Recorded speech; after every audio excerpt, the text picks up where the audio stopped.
بسم اللہ الرحمن الرحیم الحمد للہ رب العالمین والصلاة والسلام علی سید المرسلین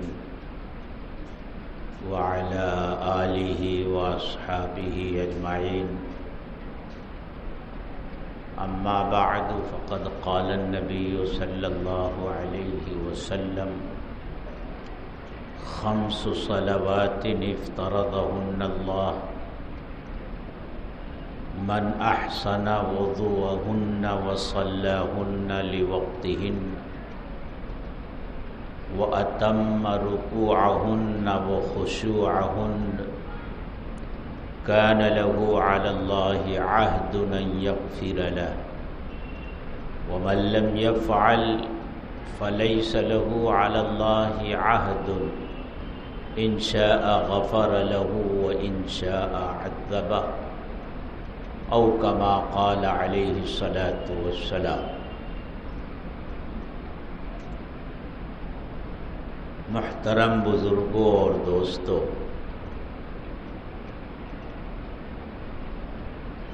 گزشتہ جمعہ کو میں غیر حاضر تھا۔ اس سے پہلے جمعہ کو سفر معراج کے تعلق سے کچھ تمہیدی اور ابتدائی باتیں ہوئی تھی، اور یہ وعدہ کیا گیا تھا کہ آنے والے جمعہ کو سفر معراج کے تفصیلی واقعات ذکر کیے جائیں گے، لیکن گزشتہ جمعہ کو سفر ہو گیا اور جو وعدہ کیا گیا تھا وہ پورا نہیں ہو سکا، اور اب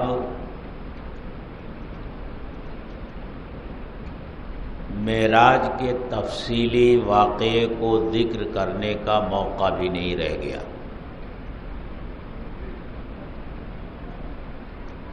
لیکن اس واقعے سے متعلق کچھ ضروری اور اہم باتیں ضرور گزارش کرنی ہے۔ پہلی بات تو یہ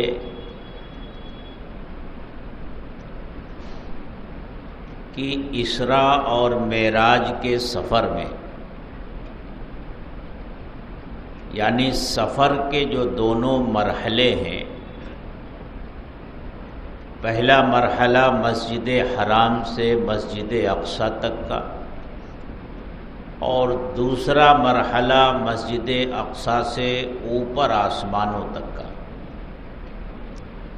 ان دونوں مرحلوں میں اللہ کے رسول صلی اللہ علیہ وسلم کو بہت سے غیبی امور مشاہدہ کروائے گئے۔ جنت آپ کو دکھائی گئی، جہنم آپ کو دکھائی گئی، جنت کی نعمتوں کا مشاہدہ کروایا گیا، اور جہنم میں ہونے والے عذابات بھی آپ کو دکھائے گئے۔ اس کے علاوہ بہت سے گناہوں کے کام پر جو سخت سزائیں اللہ نے مقرر کی ہیں وہ بھی آپ کو دکھائی گئی۔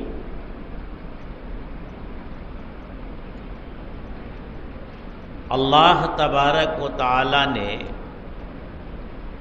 دیگر انبیاء کرام علیہم السلام کو جن مغیبات کا علم وحی کے ذریعے دیا تھا، جنت کا، جہنم کا، جنت کی نعمتوں کا، جہنم کے عذاب کا، بہت سے گناہوں پر ہونے والی سزاؤں کا، جو علم بدریہ وحی اللہ نے دوسرے انبیاء کرام علیہم الصلاۃ کو دیا تھا، آپ کو ان مغیبات کا علم بدریہ وحی بھی دیا گیا اور آپ کو اس کا مشاہدہ اور معائنہ بھی سفر معراج میں کروایا گیا۔ یہ آپ کی خصوصیت ہے۔ ایک بات۔ دوسری بات یہ کہ اللہ تعالی نے جب اس سفر کا تذکرہ کیا تو اس میں آپ کے اوصاف میں سے، آپ کی صفات میں سے صفت عبدیت کا تذکرہ کیا۔ ارشاد ہوا سبحان الذی اسری بعبدہ لیلا من المسجد الحرام الی المسجد الاقصی، پاک ہے وہ ذات جو اپنے خاص بندے کو رات کے وقت لے گئی مسجد حرام سے مسجد اقصی تک۔ اپنے بندے کو لے گئی، اپنے عبد کو لے گئی۔ آپ کی صفت عبدیت کا تذکرہ کیا، صفت رسالت یا صفت نبوت کا ذکر نہیں کیا۔ یعنی یہ نہیں فرمایا کہ پاک ہے وہ ذات جو راتوں رات لے گئی اپنے رسول کو،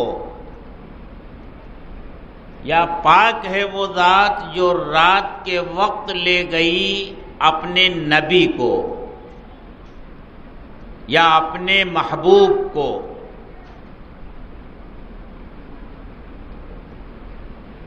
بلکہ کیا کہا؟ پاک ہے وہ ذات جو رات کے وقت لے گئی اپنے مخصوص بندے کو، یعنی حضرت محمد صلی اللہ علیہ وسلم۔ صفت عبدیت کا تذکرہ کیا۔ اس میں دو باتوں کی طرف اشارہ ہے۔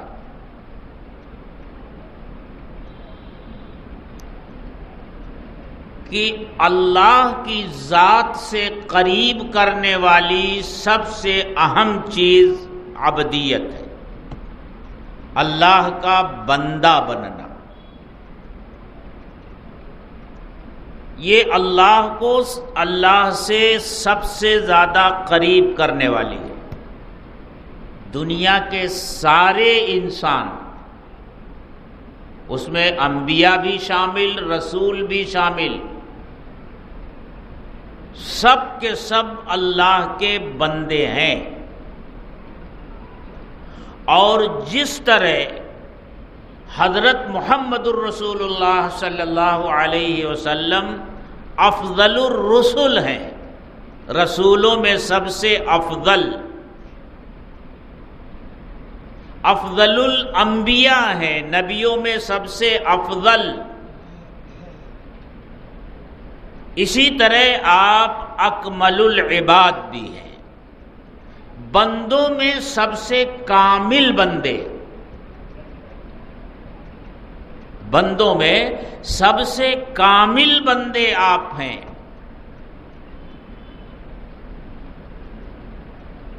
علماء نے لکھا ہے کہ اللہ تبارک و تعالی نے جہاں آپ کو بہت سی خصوصیات عطا فرمائی، دو بڑی اہم خصوصیتیں ایسی بھی عطا فرمائی ہیں جو دوسرے نبیوں کو نہیں ملی، ایک اس دنیا میں اور دوسری آخرت میں۔ دنیا میں معراج کا واقعہ،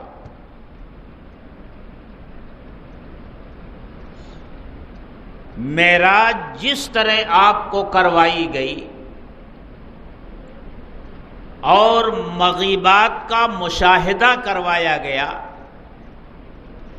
اور جس اہتمام کے ساتھ اس جسد مبارک کے ساتھ مسجد حرام سے مسجد اقصی تک اور پھر مسجد اقصی سے ملأ اعلیٰ تک آپ کا سفر کروایا گیا، یہ صرف آپ ہی کی خصوصیت ہے، کسی نبی کو یہ شان، یہ مرتبہ اور یہ مقام نہیں ملا۔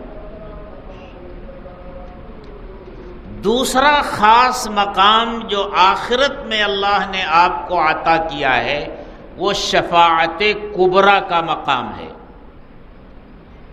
آخرت میں بہت ساری شفاعتیں ہوں گی،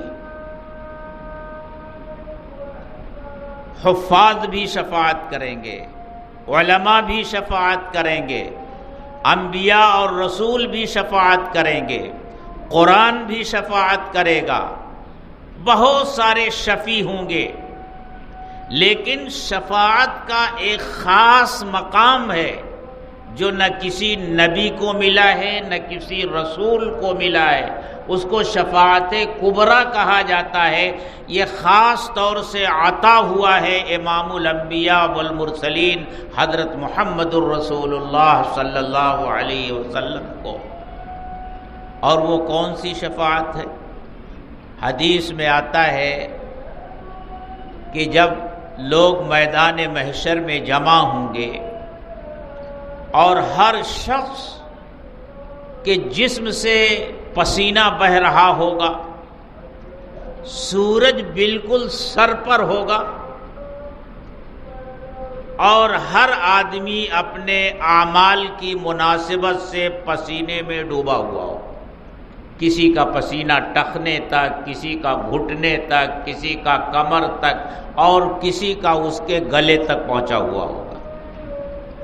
لوگ اتنے پریشان ہو جائیں گے کہ وہ یہ تمنا کرنے لگیں گے کہ ہمیں اس مصیبت سے نجات ملے، چاہے ہمارا انجام کچھ بھی ہو۔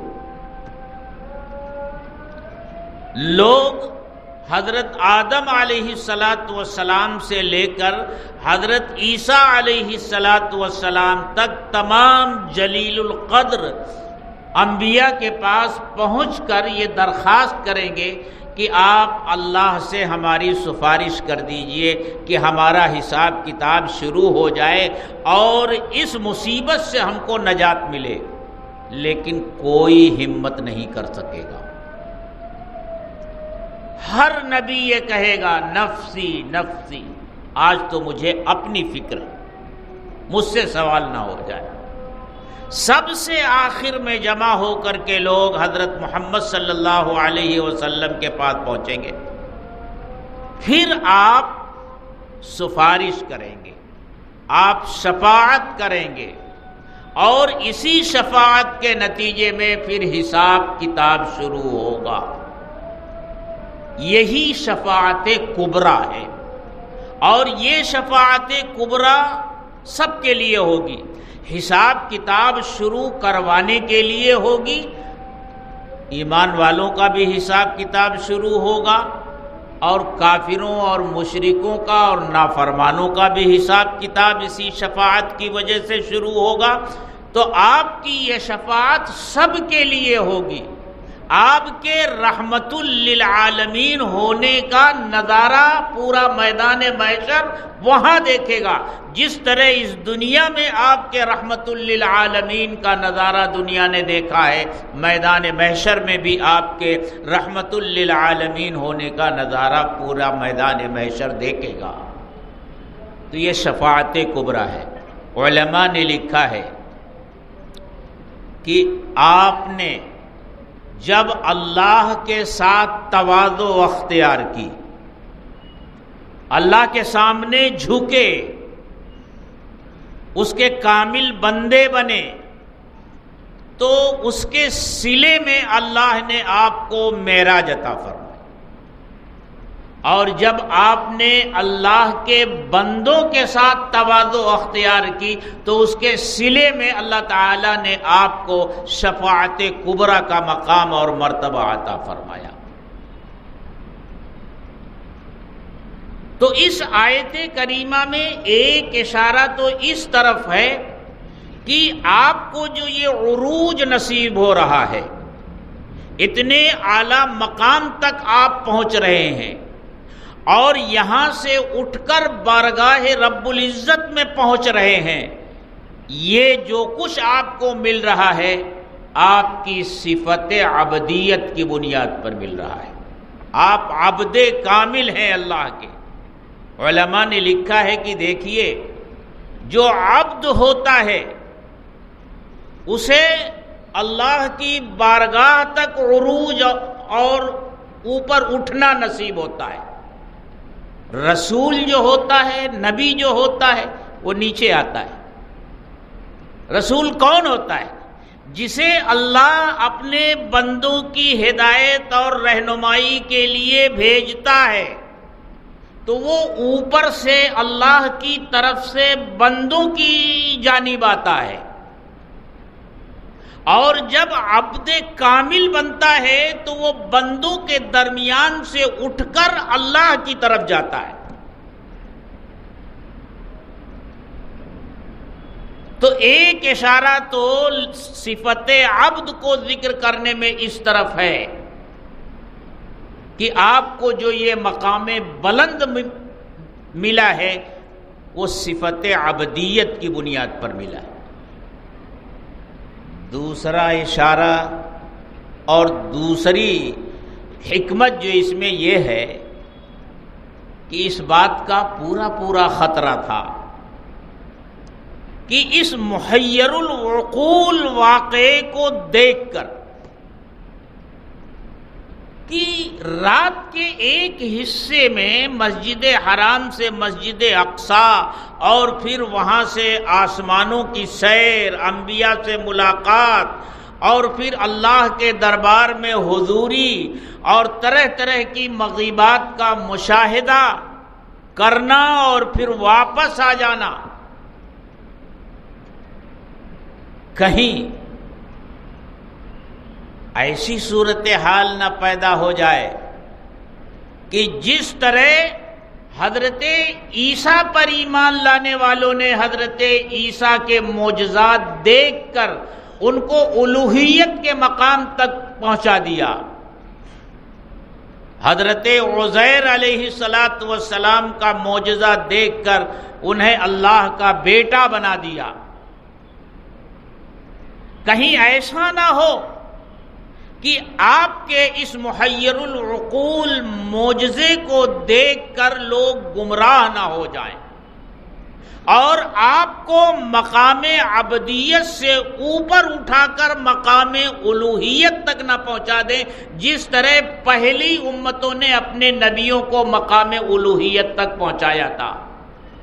اس لیے اللہ نے خاص طور سے لفظ عبد کا ذکر کیا کہ حضرت محمد الرسول اللہ صلی اللہ علیہ وسلم اپنے تمام تر مقام بلند کے باوجود اللہ کے بندے ہی ہیں، وہ الہ نہیں ہے، وہ معبود نہیں ہے، ان کی پرستش نہیں کی جائے گی۔ الہ اور معبود صرف اللہ کی ذات ہے، حضرت محمد صلی اللہ علیہ وسلم اللہ کے بندے ہی ہیں۔ اور میرے دوستو، اللہ نے اس کا کس قدر اہتمام فرمایا ہے کہ آپ کا اتنا عظیم مقام ہے، اتنا بلند مقام ہے، آپ کی شخصیت ایسی شخصیت ہے کہ اس کا پورا خطرہ موجود تھا کہ لوگ آپ کے کمالات اور آپ کے اوصاف کو دیکھ کر کے کہیں گزشتہ امتوں کی طرح گمراہ نہ ہو جائیں۔ اللہ نے جو کلمہ ہمیں دیا،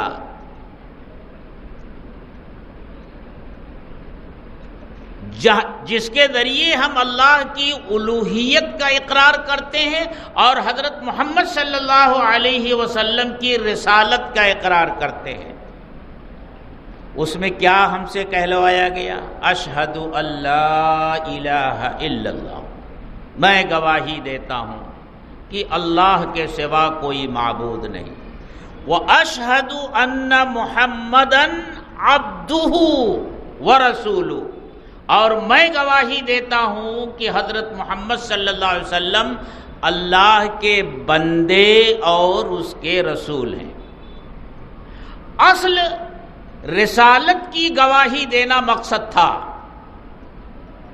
کہ ایمان لانے والا آپ کو اللہ کا رسول مانے، اس پر یقین رکھے، لیکن رسول کا تذکرہ کرنے سے پہلے آپ کے عبد ہونے کا تذکرہ کیا گیا کہ آپ اللہ کے بندے ہیں اور اس کے رسول ہیں۔ تو اس آیت کریمہ میں جو لفظ عبد لایا گیا اس میں یہ دو چیزیں ہیں۔ ایک تیسری چیز اور ہے کہ عبد کا لفظ صرف روح پر نہیں بولا جاتا، صرف جسم پر نہیں بولا جاتا، بلکہ جسم اور روح جب دونوں کا تعلق باقی ہو، یعنی بندہ زندہ ہو، تو اس کے اوپر لفظ عبد بولا جاتا ہے۔ اللہ نے کہا کہ پاک ہے وہ ذات جو اپنے بندے کو لے گئی، تو اس کا مطلب یہ ہوا کہ جسم اور روح کے ساتھ، یہ کوئی صرف روحانی سفر نہیں تھا کہ جس طرح آدمی سونے کی حالت میں کوئی خواب دیکھتا ہے اسی طرح آپ کو کوئی خواب دکھا گیا، نہیں، جسم اور روح کے ساتھ آپ کو پہلے مسجد حرام سے مسجد اقصی تک اور پھر وہاں سے ملأ اعلیٰ تک آپ کو لے جایا گیا۔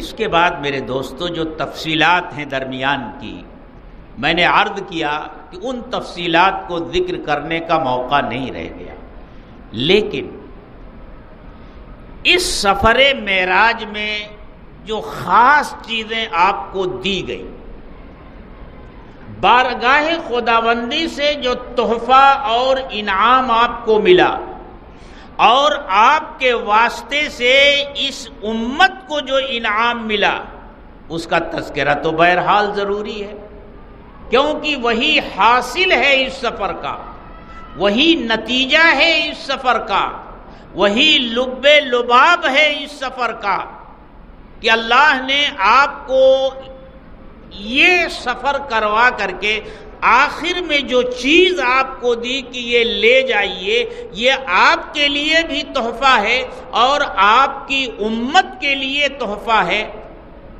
تو اس سے اندازہ لگایا جا سکتا ہے کہ وہ کتنی اہم چیز ہوگی، اس کا تذکرہ بہرحال ضروری ہے۔ علماء نے لکھا ہے کہ اللہ تعالیٰ نے 3 چیزیں بطور خاص آپ کو عطا فرمائی۔ پہلی چیز، پہلا عظیم تحفہ جسے آپ تحفہ معراج کہہ سکتے، وہ صلاۃ اور نماز، 5 وقت کی نمازیں۔ دوسرا تحفہ سورہ بقرہ کی آخری 2 آیتیں ہیں، آمن الرسول سے آخر تک، جسے آپ اکثر و بیشتر نماز میں اس کی تلاوت سنتے ہیں۔ اور تیسرا تحفہ جو آپ کے ذریعے اس امت کو ملا وہ یہ خوشخبری دی گئی کہ کبائر کے جو مرتکب ہوں گے، گناہ کبیرہ کے جو مرتکب ہوں گے اس امت کے افراد، ان کو ہمیشہ کے لیے اللہ تعالی جہنم میں نہیں ڈالے گا۔ یہ ضابطہ ہے کہ بندہ اگر کبیرہ گناہ کرتا ہے تو اس کا وہ کبیرہ گناہ وہ توبہ کر لے تو معاف ہو جاتا ہے۔ اس کے علاوہ میدان محشر میں کبیرہ گناہوں کی معافی کے اور بھی ذرائع ہیں۔ مثلا حدیث میں آتا ہے کہ قیامت کے دن ہر حافظ قرآن کو ایسے 10 آدمیوں کے بارے میں شفاعت کا حق ملے گا جن کا جہنم میں جانا واجب ہو چکا ہوگا، یعنی وہ کبیرہ گناہوں کے مرتکب ہوں گے اور ان کبیرہ گناہوں کی وجہ سے اس کا جہنم میں جانا واجب ہو چکا ہوگا۔ پھر یہ حافظ قرآن ایسے 10 آدمیوں کی جب اللہ سے سفارش کرے گا تو اللہ معاف کر دیں گے۔ اسی طرح اور بہت سارے شفیع ہوں گے جن کی شفاعت سے اللہ تعالیٰ کبیرہ گناہوں کو معاف کریں گے۔ خود اللہ تعالیٰ اپنے بہت سے بندوں کے کبیرہ گناہوں کو معاف کریں گے، اور اگر جہنم میں بندہ ڈالا گیا کبیرہ گناہ کی وجہ سے تو ایک نہ ایک دن وہ اپنے ایمان کی بدولت جہنم سے ضرور نکلے گا، ہمیشہ کے لیے کبیرہ گناہ کی وجہ سے جہنم میں نہیں رہے گا۔ یہ اس امت کو یہ 3 چیزیں دی گئی۔ پہلی چیز نماز دی گئی، اور نماز بھی یہاں بھی وہی عبدیت کی بات ہے، عبدیت کی بات ہے۔ اللہ اپنے بندے اور اپنے عبد کو لے گیا وہاں تک، اور پھر اس عبد کامل یعنی حضرت محمد الرسول اللہ صلی اللہ علیہ وسلم نے بارگاہ رب العزت میں جو نذرانہ پیش کیا وہ عبدیت ہی کا نذرانہ تھا۔ کیا کہا؟ التحیات للہ والصلوات والطیبات، تمام جانی مالی اور بدنی عبادتیں اے اللہ تیرے لیے۔ ان کی بارگاہ میں وہ خود بے نیاز ہیں ہر چیز سے، ان کے خزانے میں کسی چیز کی کمی نہیں ہے، اور جب خزانہ کسی کا بھرا ہوا ہو اور جن چیزوں سے بھرا ہوا ہو وہی تحفے میں دی جائے تو اس کی قدر و قیمت کم ہوتی ہے۔ اللہ کے خزانے میں کسی چیز کی کمی نہیں ہے، ہاں اس کے خزانے میں بھی کچھ چیزوں کی کمی ہے جو نہیں ہے، وہ ہر طرح کے عیوب سے اور نقائص سے پاک ہے، کوئی نقص کوئی عیب اس کے یہاں نہیں ہے۔ شاعر کی دنیا بھی بڑی عجیب ہوتی ہے، بڑی عجیب و غریب باتیں یہ کہے جاتے ہیں۔ فارسی کا ایک شاعر کہتا ہے، 4 چیزاں اردام شاہا کی در گنجے تو نیست، عاجزیو بے کسی عذرو گنہ اردام۔ اے اللہ تیرے دربار میں میں ایسی 4 چیزیں لے کر آیا ہوں جو تیرے یہاں نہیں ہے، عاجزی، بے کسی، عذر اور گناہ لے کر آیا ہوں، عاجزیو بے کسی عذرو گنہ اردام۔ تو اللہ کے رسول صلی اللہ علیہ وسلم نے فرمایا التحیات للہ والصلوات والطیبات، بندہ حاضر ہو رہا ہے رب کی بارگاہ میں تو ظاہر سی بات ہے وہ اپنی بندگی کا ہی نذرانہ پیش کرے گا، اور حضرت محمد صلی اللہ علیہ وسلم نے بندگی ہی کا نذرانہ پیش کیا، التحیات للہ والصلوات والطیبات، اور پھر اس کے جواب میں جو وہاں سے انعام میں ملا وہ عمل ملا جو کامل عبدیت کا اظہار کرتا ہے۔ جس عمل میں بندے کی مکمل بندگی کا اظہار ہوتا ہے وہ عمل وہاں سے ملا۔ یہاں سے بندہ گیا، بندگی نذرانے اور تحفے میں لے گیا، تو وہاں سے جو عمل ملا امت کو اور تحفہ لے جانے والی ذات کو، وہ عمل ملا جس میں بندگی کامل طور سے اور اتم طور سے موجود ہے۔ عبادتیں تو بہت ہیں، روزہ بھی ایک عبادت ہے، لیکن صحیح معنوں میں اگر دیکھا جائے تو روزے میں بندگی کی صفت کامل طور سے موجود نہیں ہے۔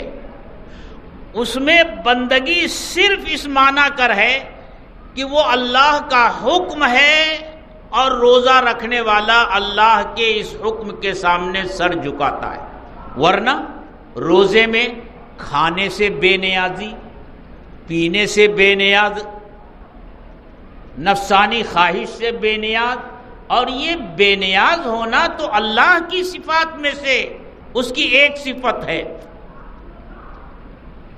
بندہ بے نیاز نہیں ہوتا، لیکن یہاں وہ کھانے سے بے نیاز، پینے سے بے نیاز، نفسانی خواہشات سے بے نیاز، تو اس معنی کر اس میں عبادت کی شان نہیں ہے، صرف اس معنی کر عبادت کی شان ہے کہ وہ اللہ کا حکم ہے اور بندہ اللہ کے حکم کے سامنے سر جھکاتا ہے۔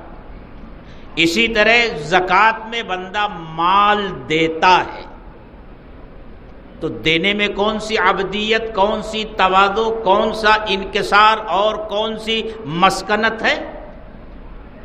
اعطا، دینا، یہ تو اللہ کا کام ہے۔ معطی، دینے والی ذات اللہ کی ہے، لیکن زکوٰۃ میں عبادت کی جو شان پیدا ہوئی کہ یہ بندہ اللہ کے حکم سے دیتا ہے، اس کے حکم کے سامنے اپنا سر جھکا دیتا ہے، اس لیے وہ عبادت ہے۔ یہی حال حج کا ہے، وہاں تو ایک دم سے ساری چیزوں سے بے پرواہ ہو کر کے جسم کے وہ کپڑے جو وہ ہمیشہ پہنتا تھا اس کو بھی اتار کر اور والہانہ انداز میں اور عاشقانہ انداز میں اللہ کے گھر کی طرف دوڑتا ہے، اور دیوانے اور مجنون اور عاشق کی طرح اس کے گھر کے چکر لگاتا ہے، منا سے عرفات، عرفات سے مزدلفہ، مزدلفہ سے منا، اور پھر جمرات کو کنکریاں مارتا ہے۔ لیکن حج میں بھی جو عبادت کی شان آتی ہے وہ صرف اس بنیاد پر کہ وہ اللہ کا حکم ہے۔ لیکن نماز کو دیکھ لیجئے، شروع سے لے کر آخر تک اس کے ہر حصے میں عبدیت کا اظہار ہے، بندگی کا اظہار ہے، تواضع ہے، مسکنت ہے، عاجزی ہے، اپنے قصور کا اعتراف ہے، اللہ کی عظمت، اس کی بڑائی کا عمل سے بھی اعتراف ہے، قول سے بھی اعتراف ہے۔ تو صحیح معنوں میں عبادت کا پورا مفہوم اگر کسی عبادت میں پایا جاتا ہے تو وہ نماز ہے۔ بندہ اللہ کے سامنے کھڑا ہوتا ہے،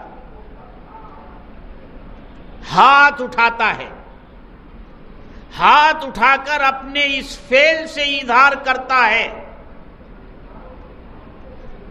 کہ کوئی بڑا نہیں ہے، اور پھر زبان سے کیا کہتا ہے؟ اللہ اکبر، اللہ بڑا۔ پھر ہاتھ باندھ کر کھڑا رہتا ہے، جھکتا ہے، اور آخر میں اپنی پیشانی اللہ کے حضور میں ٹیک دیتا ہے۔ شروع سے لے کر آخر تک نماز کا ہر عمل مکمل عبدیت کا اظہار کرتا ہے۔ تو بندہ گیا اللہ کے حضور اور اپنی بندگی تحفے میں لے کر گیا، تو اللہ نے انعام کے طور پر جو عمل عطا فرمایا اس عمل میں کامل طور سے عبدیت کا اظہار ہے، یہ نماز ہے۔ آپ جب نماز کا تحفہ لے کر واپس ہوئے تو معراج کے واقعے میں یہ ہے کہ جب آپ جا رہے تھے تو مختلف آسمانوں پر مختلف انبیاء کرام سے ملاقات ہوئی۔ حضرت آدم علیہ السلام سے ملاقات ہوئی، حضرت عیسیٰ، حضرت یحییٰ، حضرت ہارون، حضرت ادریس، حضرت موسیٰ اور حضرت ابراہیم علیہ السلام سے ملاقات ہوئی۔ لیکن واپسی میں صرف ایک ملاقات کا ذکر ہے، حضرت موسیٰ علیہ السلام سے، کہ جب آپ نمازوں کا تحفہ لے کر واپس ہوئے تو حضرت موسیٰ علیہ السلام نے پوچھا کہ کیا ملا؟ تو آپ نے ارشاد فرمایا 50 وقت کی نمازیں ملی ہیں، 50 وقت کی نمازیں، خوشی خوشی لے کر آپ آ رہے تھے، 50 وقت کی نمازیں۔ حضرت موسیٰ علیہ السلام نے توجہ دلائی کہ حضرت میری امت آپ کی امت سے زیادہ طاقتور تھی، اس کو 2 نمازیں ملی تھی، وہ بھی نہیں پورے طور سے ادا کر سکی۔ آپ کی امت تو کمزور ہے، 50 وقت کی نمازیں کیسے پڑھے گی؟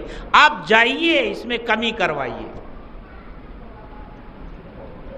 آپ پھر گئے تو وہاں سے یہ حکم ملا کہ ٹھیک ہے 5 وقت کی نمازیں ہم کم کر دیتے ہیں، جائیے 45 پڑھیے۔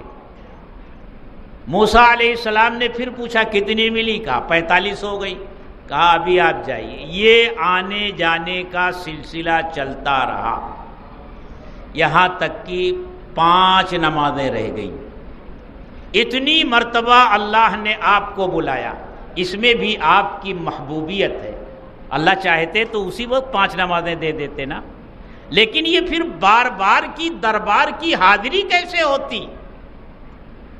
بار بار کی دربار کی حاضری کے لیے بار بار آپ کا آنا جانا ہوا، پھر 5 رہ گئی۔ حضرت موسیٰ علیہ السلام نے کہا حضرت ابھی زیادہ ہے، میری امت 2 وقت کی نہیں پڑھ سکی تھی ابھی اور آپ کم کروائیے۔ لیکن آپ نے ارشاد فرمایا اب مجھے شرم آتی۔ آپ سوچ رہے ہوں گے ایک مرتبہ اور گئے ہوتے تو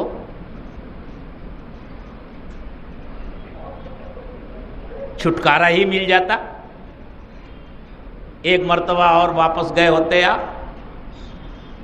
لیکن اللہ نے فرمایا کہ اے محمد صلی اللہ علیہ وسلم، ہم جو لکھ دیتے ہیں وہ ٹلا نہیں کرتا۔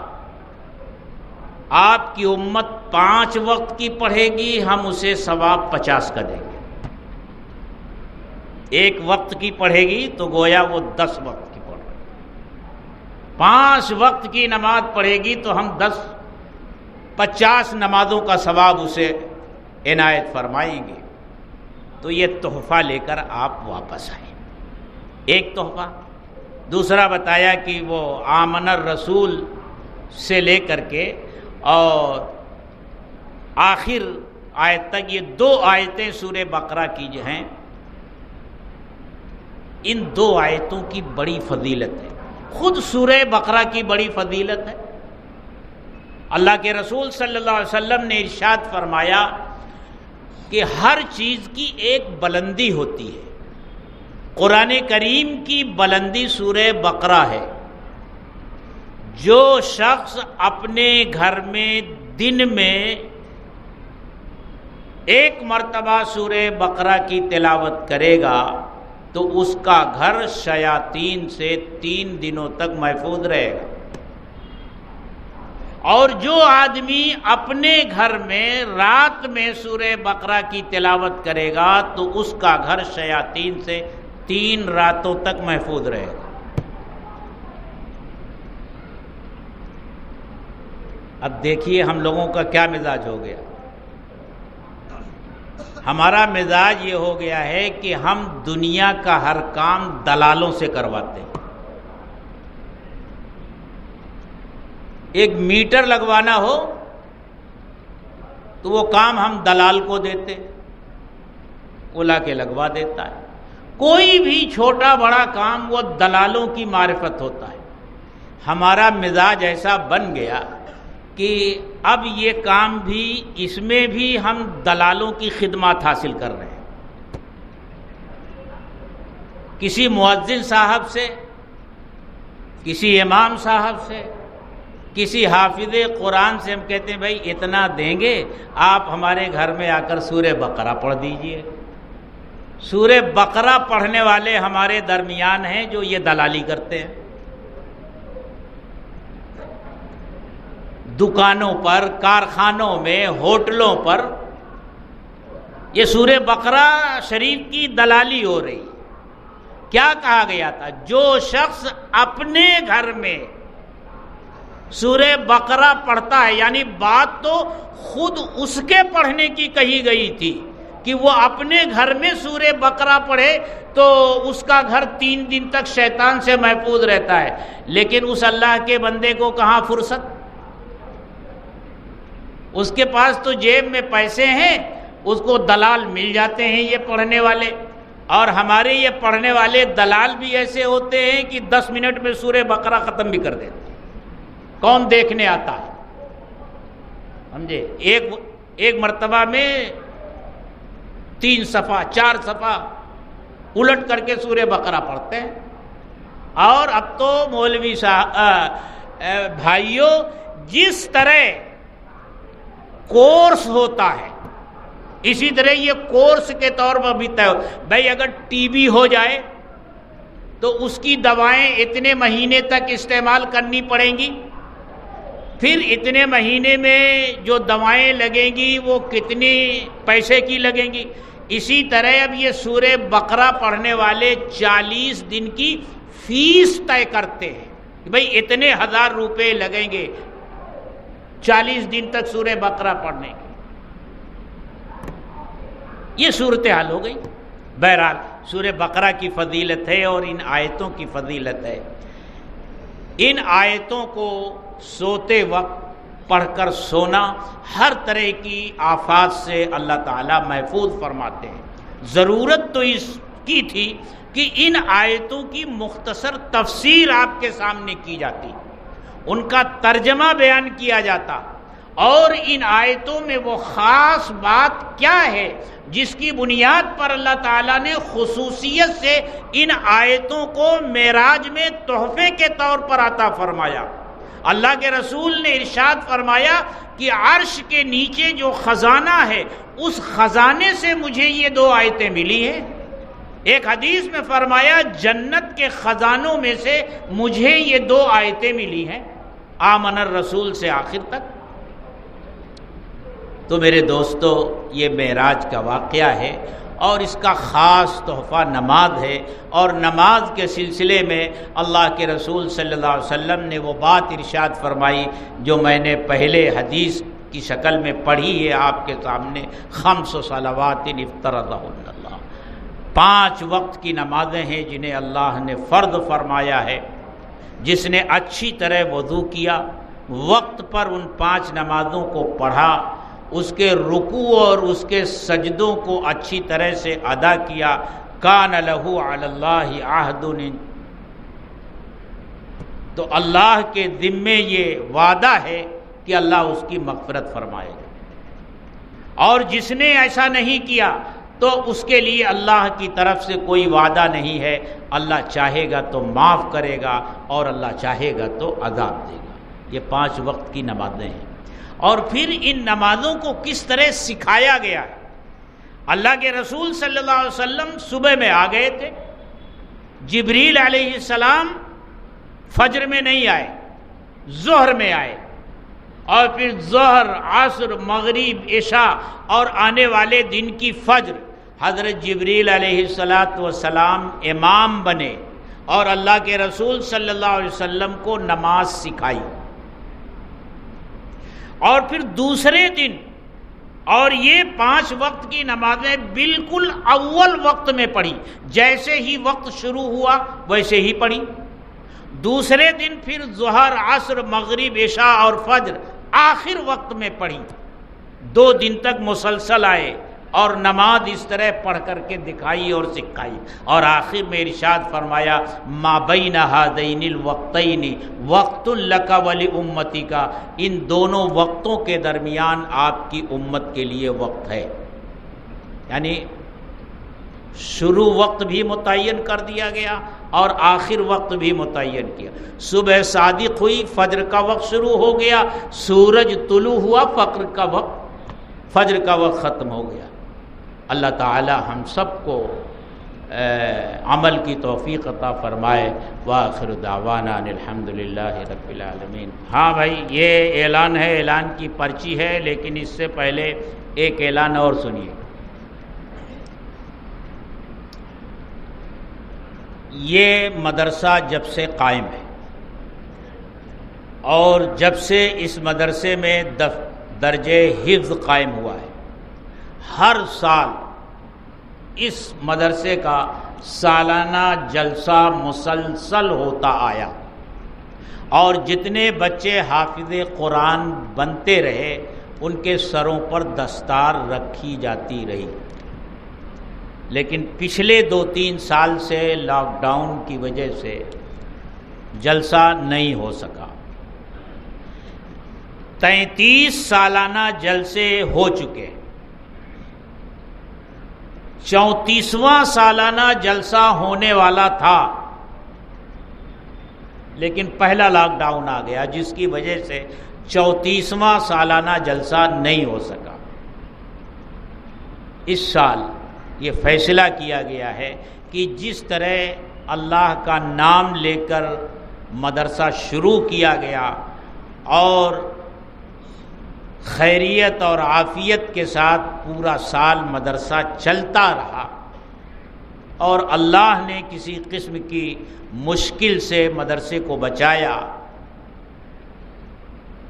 اب آنے والی 17 تاریخ کو یعنی جمعرات کے دن 34واں سالانہ جلسہ اس مدرسے کا رکھا گیا۔ ہمیشہ جمعہ کو ہوتا تھا، جمعہ کو اس لیے نہیں رکھا گیا کیونکہ جمعہ کا دن گزر کر جو رات آتی ہے وہ شب برات ہے، اور شب برات میں ہر مسجد میں پروگرام ہوتا ہے، نیچے کا مائک بھی چالو رہتا ہے، اوپر کا مائک بھی چالو رہتا ہے، اس لیے سکون کے ساتھ نہ کوئی بات کہی جا سکتی ہے اور نہ سنی جا سکتی ہے۔ آس پاس میں ہر طرف مسجدیں ہیں، اس سے بچنے کے لیے ایک دن پہلے یعنی جمعرات کی شام میں یہ پروگرام رکھا گیا ہے۔ مغرب سے شروع ہوگا اور 10 بجے رات تک چلے گا، اور یہاں میدان میں ہوگا، مسجد میں نہیں ہوگا، میدان میں ہوگا انشاءاللہ۔ اس سلسلے میں بات ہو چکی ہے اور انشاءاللہ کوئی رکاوٹ نہیں آئے گی میدان میں پروگرام کرنے سے۔ اس سال کے بچے بھی رہ گئے تھے جن کو دستار نہیں دی جا سکی تھی، اور اس سال کے بچے بھی رہ گئے۔ اس سال چونکہ پورے سال تعلیم چلی تھی اور مکمل طریقے سے چلی تھی تو 60 بچوں کی دستار ہونی تھی۔